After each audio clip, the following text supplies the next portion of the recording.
Hi, I'm Dan Shahin. I've been living in Arcata for, 12 years, and I've got 2 kids born here that go to school here. And I've got stakes in this community. I got roots in this community. I've been a member of the Economic Development Committee. I've spoken at City Council numerous times. I helped with whatever I can, whenever I can. And I want to announce that I'm running for Arcata City Council in 2026. What prompted your decision to run for City Council? Well, many things factored in. I've thought about it for a long time. I had to pull back a little bit from my role at the Economic Development Committee when my second child was born. And but now that they're both in elementary school here locally, and doing fantastic, I have more time to engage with the community again, and I'm just seeing a lot of things going on at Arcata City Council meetings, which I frequent, that are not my favorite thing to see. And I thought maybe we could use a fresh perspective on the council. I know we're losing 1 council member, 2 seats are going to be open, and I thought I'd throw my hat into the ring. In regard to recent developments, things that may have spurred your decision to run to represent constituents in the city of Arcata, what are some of the top things on your mind that have caused concern? Well, I mean, in general, for our community, I'm worried about the same things that I think every community in this country and maybe in the world is worried about, right? We want affordability. Houses are in short supply due to problems that, due to a failure to plan correctly. There's no other way to state it. And if there's any way that I can help with that, I'd like to. I know we have plans. We have a lot of housing plans in the form of the Gateway District. It's going to be right behind me. And I'm generally in favor of the Gateway District. I'm generally in favor of progress and development, but there's a lot of specifics that were put into the Gateway District plan that I think could use some revisiting and maybe a fresh perspective. And I want to be that perspective. Okay, and for people who are not familiar with the pending Gateway project, can you kind of nutshell that for people? Sure, it's going to be the biggest thing to happen to Arcata. If it comes to fruition correctly, it could be an amazing opportunity to turn this into take this city to the next level population-wise, and to provide a model for sustainability that the whole country can look at. Okay. Unfortunately, some of the plans and some of the ideas baked into the plan aren't appropriate necessarily for a rural community like ours, and might need some tweaking to fit sort of the unique needs of people living in Humboldt County.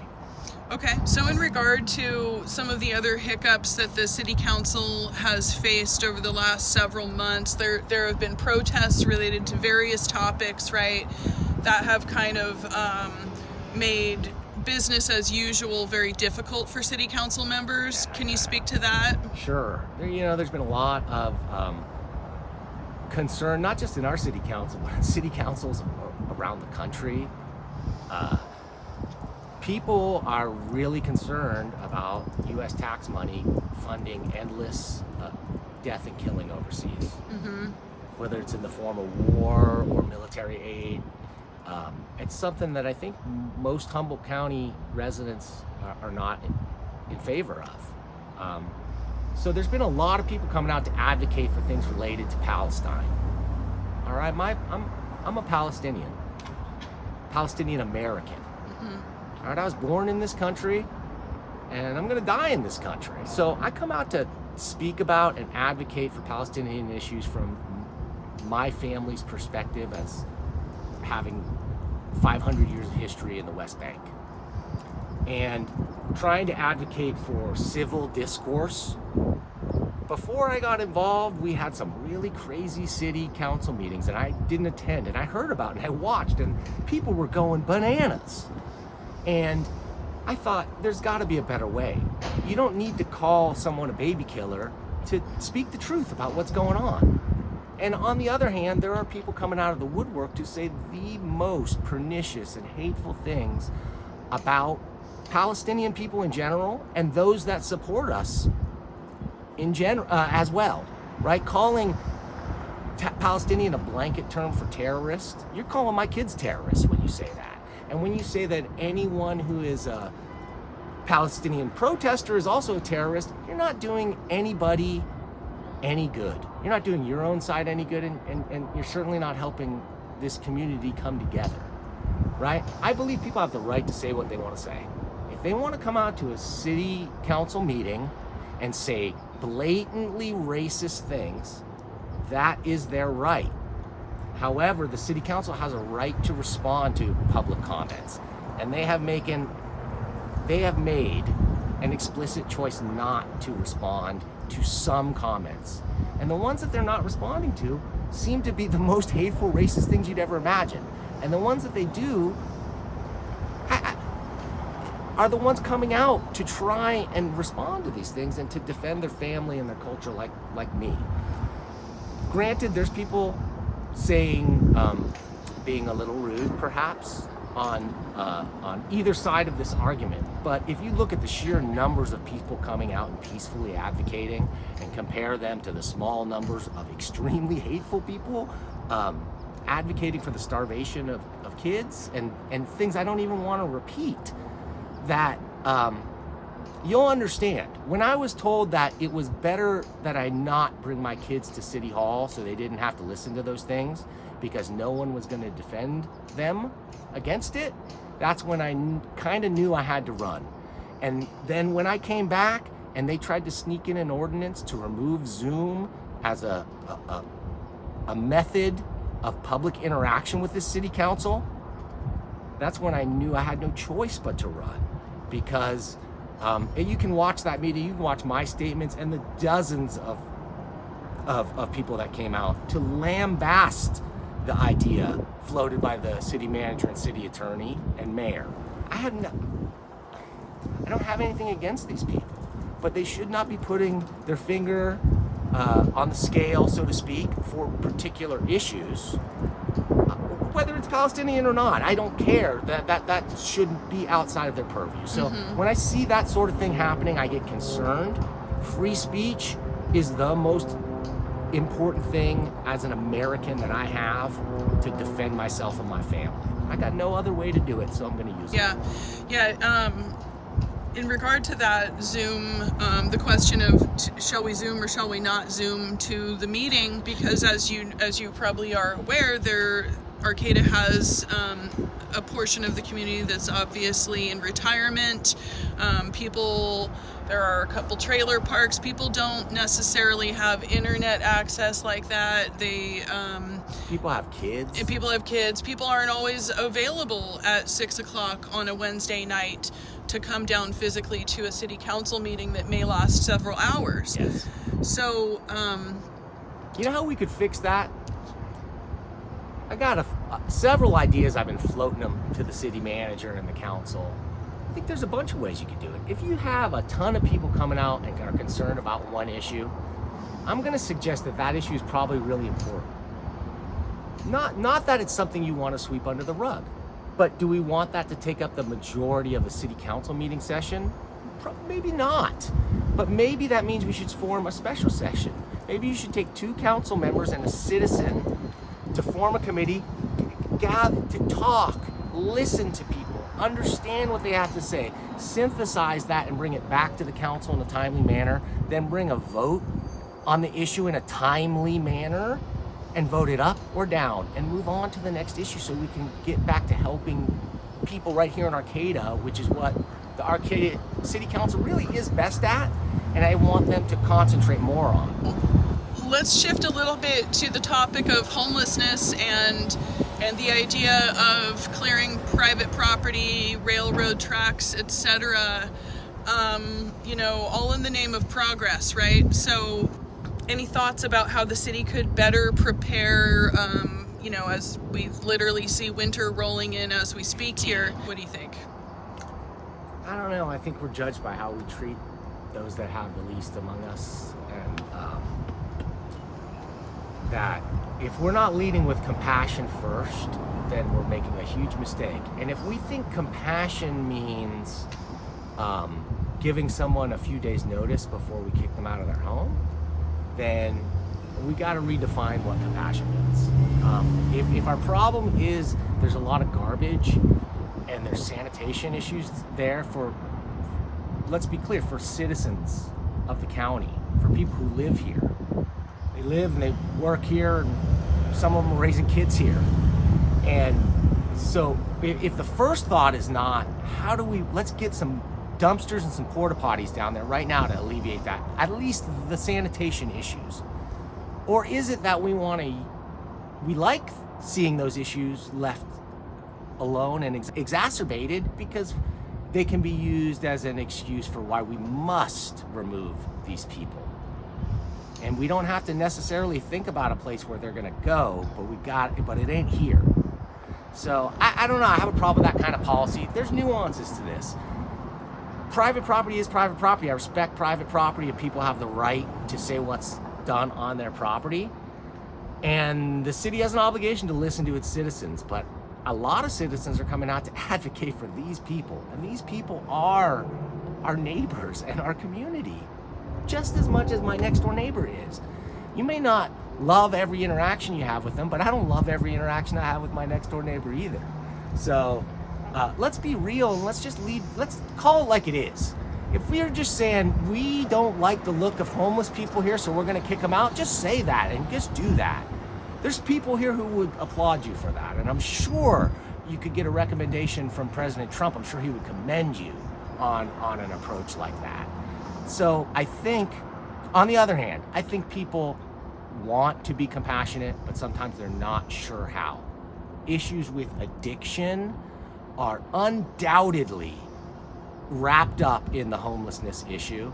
But where does a lot of the blame for the addiction come from? From drug policies, decades of failed drug policies, of huge corporations making millions of dollars creating brand new ways to addict people and convincing doctors to prescribe them to people. So we've got all kinds of problems out there brought on by a really cozy relationship with the biggest businesses and government. And I just feel like that's gotta, if not stop, we gotta at least start moving in the other direction a little bit and start giving something back to the grassroots. Okay. On that note, as far as grassroots advocacy, intervention, sort of harm reduction comes to mind, and I'm instantly thinking about the local group known as Hatcher, Humboldt Area Harm Reduction. They're well known for going out into encampment areas and actually supporting community members outside where they're at. I've been told by people out there that they are the most consistent people on the ground, helping people really get through the day and through the night, you know? Well, here's the thing. Yeah. These encampments should be treated as an opportunity to get help to the people in the place where they're at. Right? If you set up services there and set up the ability for people to seek addiction treatment in those places where we know they're gathering and living, like living day to day, you're not going to help all of them. You're going to help maybe one of them would be worth it. I have a dead brother from opioids.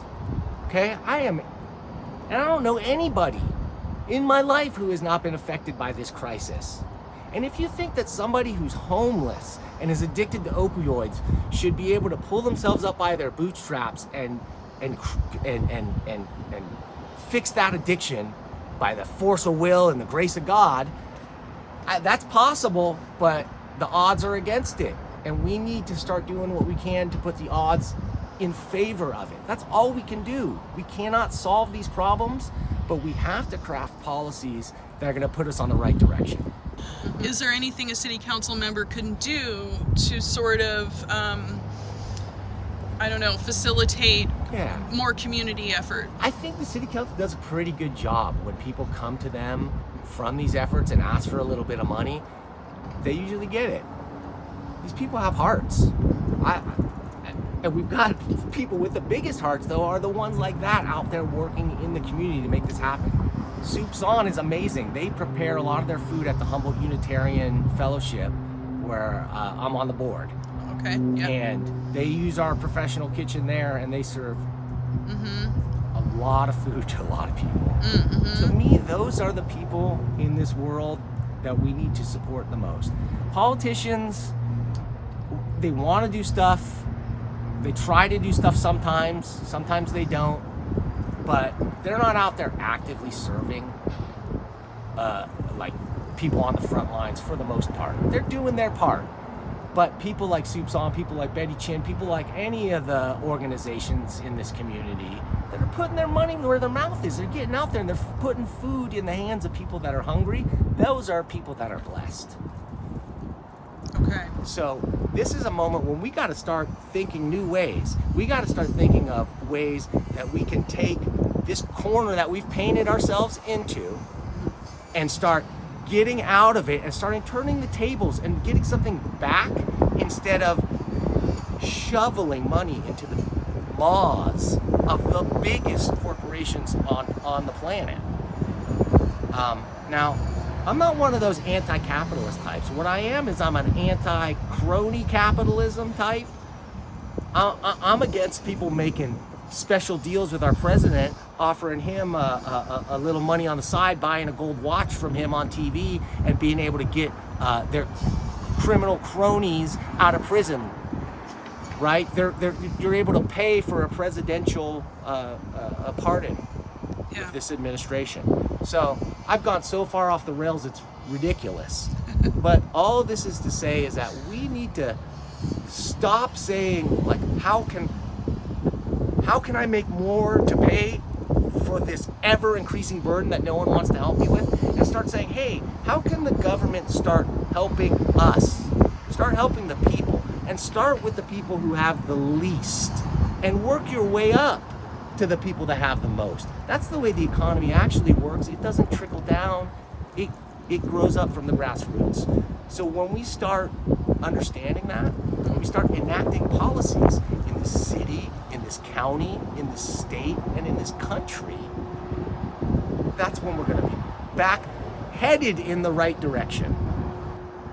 So please check out danshahin.com, DANSHAHIN.com. You can learn more about me, and you can put your name in and put your email in and sign up, be a part of this campaign, and make some change. It's sorely needed, and it can only come from you. Thanks. Okay. And so on your website is there a link where people can make a donation? Donations. Here's the thing. If I spend more than $2,000 on my campaign, it becomes mired in bureaucratic red tape. And we have to spend a lot more money and get lawyers involved and a lot of paperwork and a lot of things that I'd like to try to avoid. We're in a small town where big money has not completely captured our elections process yet. So here's what I want to do. Okay. I'm going to loan my campaign $2,000, but I'm going to fundraise. But I'm putting a limit of $1 per campaign contribution. If I can get 2,000 people to give $1, I think that will send a real message about like a grassroots support for my campaign. So if that's something you want to be involved in, whether it's giving the dollar, and to be honest, I don't begrudge you if you don't have an extra dollar to give, but if you've got a little bit of extra time to help me spread the word, to help walk a neighborhood, to help talk about these issues, and to help, even more importantly, find out what other issues that you and people around you find the most important, that's how you can help this campaign get off the ground.